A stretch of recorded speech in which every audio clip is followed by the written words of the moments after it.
तो जैसे कि अभी हमने अरावली माउंटेन के बारे में पढ़ा है, और इसी के ठीक बाद जो है हम क्रम से जाएंगे। नीचे जब आएंगे तो एमपी वाला जो क्षेत्र दिखेगा आपको, मैप में भी आप लोग देख सकते हैं, तो यहाँ पर आपको विस्तार दिखेगा विंध्यन माउंटेन रेंजेस का। ठीक है, तो विंध्यन माउंटेन के बारे में अभी हम लोग पढ़ेंगे। विंध्यन पर्वत श्रृंखला या विंध्याचल या विंध्यन माउंटेन रेंजेस। ठीक, तो विंध्यन और सतपुड़ा का साथ में इसके जस्ट बाद सतपुड़ा को भी देखेंगे। तो ये जो माउंटेन रेंजेस हैं इनको हम एक तरीके से हॉर्स्ट और ग्रेबन टोपोग्राफी भी कहा जाता है। हॉर्स्ट और ग्रेबन टोपोग्राफी भी कहा जाता है। ठीक, अभी हॉर्स्ट और ग्रेबन टोपोग्राफी क्या है, या फिर ब्लॉक माउंटेन्स बोल दो साधारण शब्दों में, तो ये ब्लॉक माउंटेन्स के जैसे भी माना जा सकता है। तो जब मैंने बताया कि ये जो पेनिनसुलर प्लेटियो है या प्रायद्वीपीय पठार है, जब ये पूरा का पूरा इंडियन प्लेट के साथ ऊपर खसक रहा था, तो उस समय कुछ टेक्टोनिक गतिविधियां या विवर्तनिकी के कारण जो है इनका निर्माण हुआ होगा। तो ये जो है आपका निर्माण इसका कब हुआ है, काल अगर देखें पीरियड, तो पेलियोजोइक काल में इसका निर्माण हुआ है। एरा, पेलियोजोइक एरा या पेलियोजोइक काल में। अब इसका जो ब्लॉक माउंटेन होने के कारण ही जो है बीच का पोर्शन जो है धंस गया, और ऊपर जो है ये दो पोर्शन सतपुड़ा का आपका विंध्याचल का, और नीचे हम जाएंगे तो सतपुड़ा का पोर्शन रहेगा। तो ये क्षेत्र में क्या डेवलप हो गया, एक रिफ्ट डेवलप हो गया, और ये रिफ्ट में ही हम देखते हैं कि कौन सी नदी बहती है, नर्मदा, और यहाँ पर हम देखेंगे कौन सी बह रही है, तापी। तो इस तरीके से जो है ये क्षेत्र में जो है रिफ्ट वैली या भ्रंश घाटी में ये दोनों नदियाँ बहती है माना जाता है। ठीक, तो इसका निर्माण हुआ है पेलियोजोइक एरा में। इसके अलावा हम देखेंगे इसके बारे में और चीज़ कि ये इनकी एवरेज हाइट कितनी है। एवरेज हाइट, ऊंचाई अगर बोली जाए तो विंध्यन माउंटेन की है 600 मीटर। इसके अलावा ये किससे निर्मित है, मेड ऑफ अगर बोला जाए तो ये लाइमस्टोन से। ये सीरीज खत्म करके मैं जो है विभाजन बता दूंगा रॉक सिस्टम के बारे में। तो रॉक सिस्टम के बारे में अगर विभाजन, तो काफ़ी चीज़ें यहाँ से क्लियर होने लग जाएंगी। मिनरल्स के बारे में भी, सॉइल्स के बारे में भी काफ़ी चीज़ें वहाँ से क्लियर हो जाएंगी। तो ये फिजिकल डिवीजन जैसे ही हम पढ़ लेंगे तो रॉक सिस्टम के बारे में मैं बता दूंगा। तो ये किससे निर्मित हुई है, मेनली लाइमस्टोन से बनी हुई है। अब इसमें और जो जानने लायक चीज़ है, ये समूह है, मतलब विंध्यन माउंटेन रेंजेस जो है, यहाँ पर ये एक माउंटेन हो गई, फिर ये इसके आगे ऐसा माउंटेन हो गई, तो मतलब यहाँ एक माउंटेन, यहाँ एक माउंटेन, यहाँ एक माउंटेन, ऐसे कई रेंजेस से मिलकर बनी है। तो इसमें हम लोग देखें कि 3 माउंटेन जो है इसमें हम काउंट कर सकते हैं। तो कौन सी है, विंध्यन पहली याद रखेंगे, विंध्यन है। दूसरी कौन सी है, तो दूसरी माउंटेन है भारनेर। आगे आएंगे तो यहाँ पर मिल जाएगी हमें कैमूर। मैप में भी आप जो है देख सकते हैं, आपको नज़र आ रहा होगा, ये 3 हैं, विंध्यन, भारनेर और कैमूर। ये 3 पर्वत श्रृंखला से जो मिलकर जो है विंध्यन श्रेणी का निर्माण हुआ है। लाइमस्टोन जब हम लोग छत्तीसगढ़ भी पढ़ रहे थे कडप्पा के बारे में, तो उस समय हमने जस्ट पढ़ा था क्या, विंध्यन श्रेणी के बारे में भी। इसमें भी हमको क्या मिलता है, लाइमस्टोन। तो इसी श्रेणी के आधार पर जो है उसका नाम रखा गया है, वो वैसी चट्टानों का या रॉक सिस्टम का। इसके अलावा जो इसमें जानना ज़रूरी है इसके एक्सटेंशन के बारे में। तो जैसे आप मैप में देख सकते हैं, इसके नॉर्थ वाले पोर्शन में या नॉर्थ वेस्ट में हमको दिखाई देता है क्या, मालवा प्लेट्यू। नॉर्थ वेस्ट में दिखता है मालवा प्लेट्यू। ईस्ट में हमको दिखेगा क्या, बघेलखंड। हमारे छत्तीसगढ़ में भी इसका विस्तार नज़र आता है, मैप में देख सकते हैं, बघेलखंड प्लेट्यू। साउथ में जो है हमको दिखाई देगा क्या, नर्मदा नदी साउथ में या दक्षिण में। रिफ्ट वैली या भ्रंश घाटी में बह रही है, भ्रंश घाटी में बह रही है।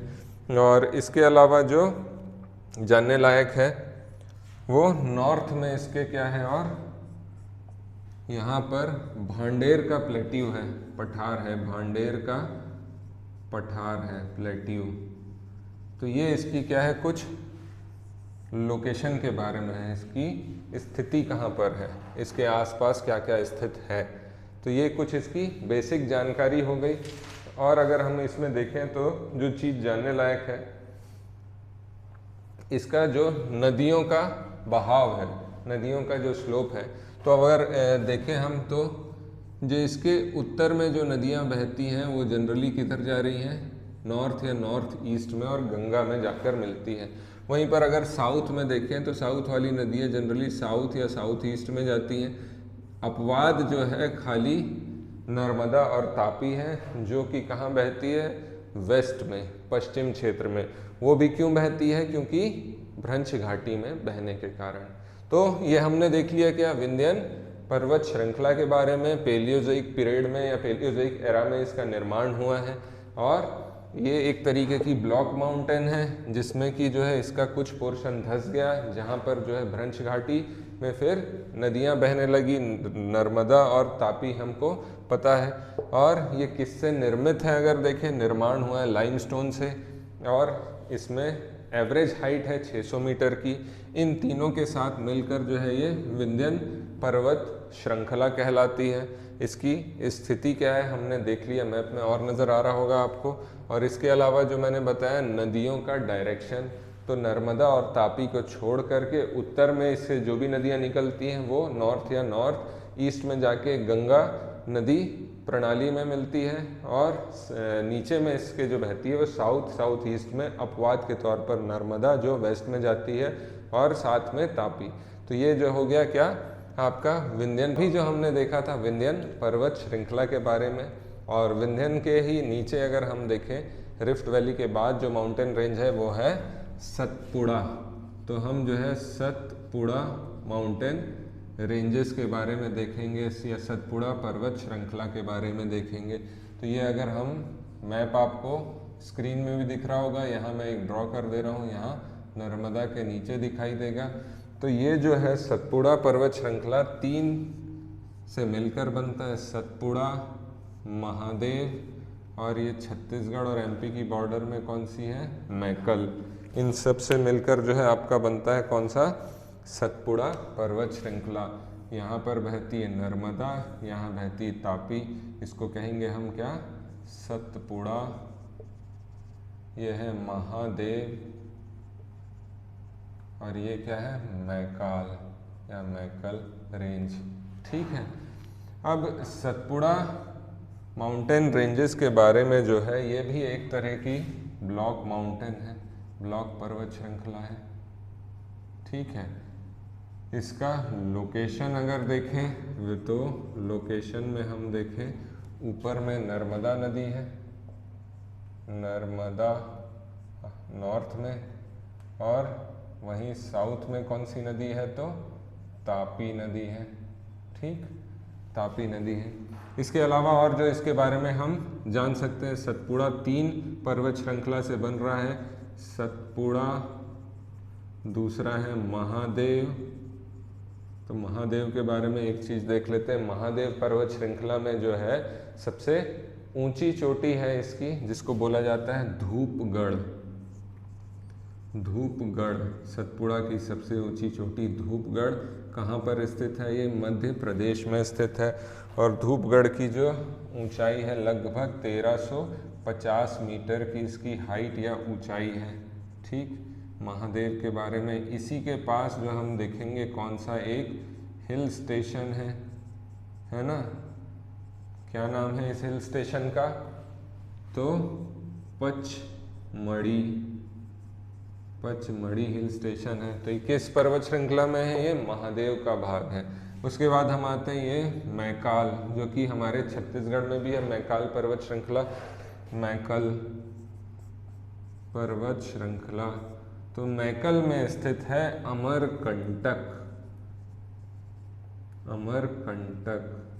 ठीक, अमरकंटक पर्वत श्रृंखला मैकल में स्थित है। यहाँ से क्या क्या जानकारी हमको मिल सकती है मैकल पर्वत श्रृंखला के से, तो भाई एक तो अमरकंटक है। अमरकंटक एक तरीके का रेडियल ड्रेनेज होता है। तो ये रेडियल ड्रेनेज क्या चीज़ है? तो ऐसा ड्रेनेज या ऐसा सिस्टम या ऐसी व्यवस्था जिससे जो है इसके अलग अलग क्षेत्र से जो है डायरेक्शन से अलग अलग दिशाओं से जो है नदियों का उद्गम होगा। तो यहाँ पे जो है मैकल्स है, हम इस तरफ देखते हैं नर्मदा नदी का है और दूसरे क्षेत्र से हमको दिखाई देता है दूसरी नदी का उद्गम।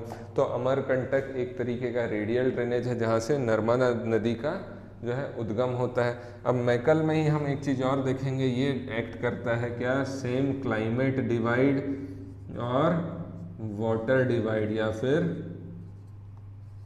जलवायु विभाजक और वाटर या जल विभाजक का काम करता है। कैसे करता है?